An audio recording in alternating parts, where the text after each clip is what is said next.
साहब को चंदा दीजिए, साहब को विधायक बनना है, साहब चुनाव लड़ेंगे, जीत गए तो हो सकता है आपके दुख दर्द दूर भी कर दें, लेकिन जीतना और दुख दर्द दूर करना बात की बात है। पहले तो ये जानिए कि ये साहब हैं कौन और मामला कहाँ का है।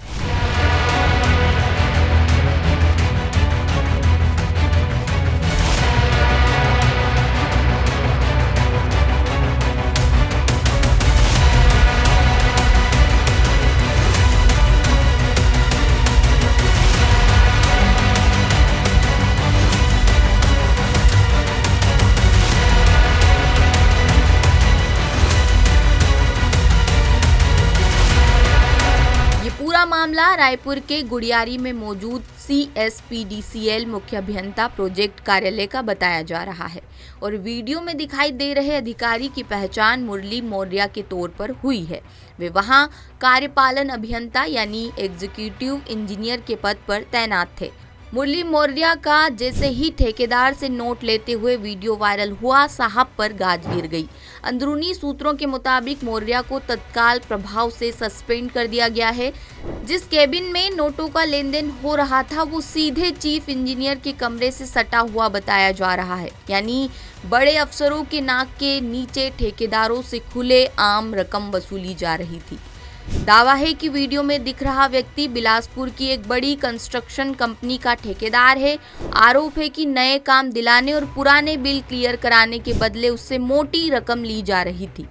विभागीय सूत्रों का दावा है कि मौर्य को बिजली सप्लाई से जुड़े करोड़ों रुपए के सामान की खरीदी की जिम्मेदारी दी गई थी, लेकिन सप्लायरों से मोटा कमीशन लेकर घटिया सामग्री की सप्लाई कराई जाती थी। विभाग के लोगों का आरोप है कि मुरली मौर्य अक्सर पैसे लेते वक्त कहते थे कि बड़े साहब को चुनाव लड़ना है, इसलिए फंड इकट्ठा करना पड़ रहा है। ठेकेदारों के मुताबिक ये भी कहा जाता था कि अभी मदद कर दो, साहब विधायक बन गए तो आगे और फायदा मिलेगा, यानी विभागीय टेंडर और बिल पास कराने के नाम पर कथित तौर पर चुनावी फंड जुटाने का खेल चल रहा था।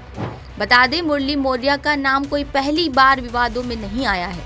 इससे पहले भी मेसर्स बजरंग इलेक्ट्रिकल के सब स्टेशन टेंडर मामले में उन पर गंभीर अनियमितताओं के आरोप लगे थे।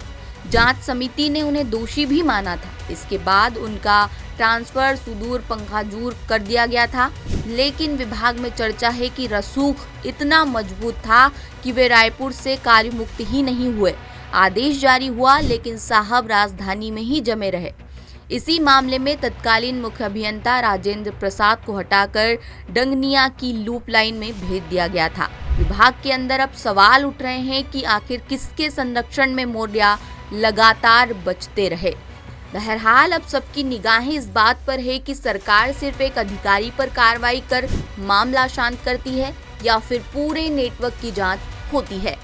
लेटेस्ट,